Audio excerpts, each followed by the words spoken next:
എന്റെ വീട് ഇതാ ജപ്തിയിലിരിക്കുകയാണ്. ഞങ്ങൾ കുടുംബമായിട്ട് ഞങ്ങൾ എവിടെയെങ്കിലും കടവരാന്തയിലോ അല്ലെങ്കിൽ ആത്മഹത്യക്കോ ആ വക്ക് വരെ എത്തി നിൽക്കുകയാണ്.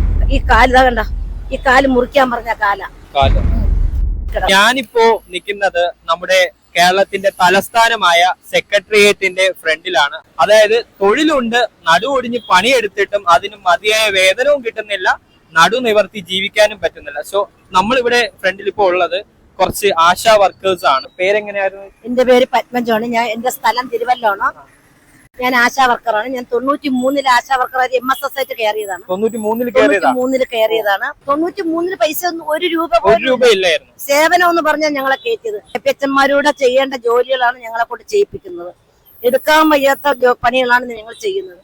പക്ഷെ ഞങ്ങൾക്ക് കിട്ടുന്ന കൂലി വെറും തുച്ഛമായ ഒരു ദിവസം 232 രൂപയാണ് ഒരു ദിവസത്തെ കൂലി. അതായത് ഈ പറയുന്ന 250 രൂപയെന്ന് നമ്മള് പൈസ ചെലവാക്കി തന്നെ ട്രാവൽ ചെയ്യണം.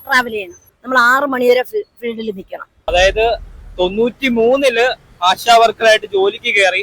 അപ്പോഴത്തെ വേതനം വെറും 0 ആണ്. ഇപ്പൊ ഇത്രയും നടുവറിഞ്ഞ് ജോലി ചെയ്തിട്ട് ഇങ്ങോട്ടൊന്നും കിട്ടുന്നില്ല എന്നതാണ് വാസ്തവം.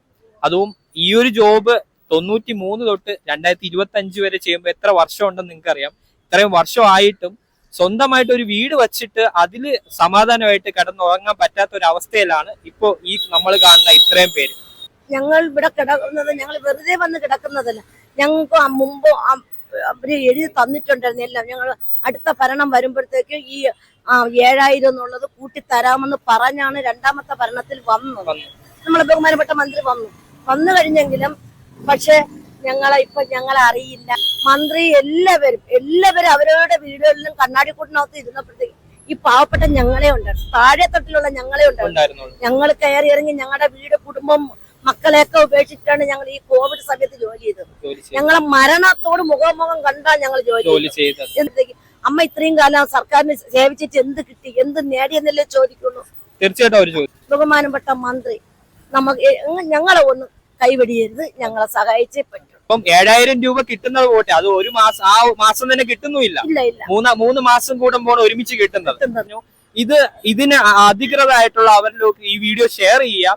അവരെയൊക്കെ നിങ്ങൾക്ക് ആരെയൊക്കെ അറിയാം, അതായത് ഈ ആശാ വർക്കർമാരിലുള്ളയോ അല്ലെങ്കിൽ ഏത് ഗവൺമെന്റ് ഫീൽഡ് ആരെയൊക്കെ അറിയാം, അവര് മൊത്തം ഇതിൽ കമന്റ് ചെയ്യുക. അത് കമന്റ് ബോക്സിൽ മെൻഷൻ ചെയ്യുക. അപ്പൊ അവര് മൊത്തം ഈ ഒരു വീഡിയോ കാണും. സോ അങ്ങനെയെങ്കിലും ആ ഒരു ഹെൽപ്പ് എങ്കിലും നമുക്ക് ഇവർക്ക് വേണ്ടിയിട്ട് ചെയ്യാൻ പറ്റും. അപ്പൊ ഇവർക്ക് എല്ലാവർക്കും ഒരു സൊല്യൂഷൻ കിട്ടുന്നത് വരെ മാക്സിമം ഈ വീഡിയോ കാണുന്ന നിങ്ങൾ ഈ ഒരു വീഡിയോ മാക്സിമം ഷെയർ ചെയ്യുക.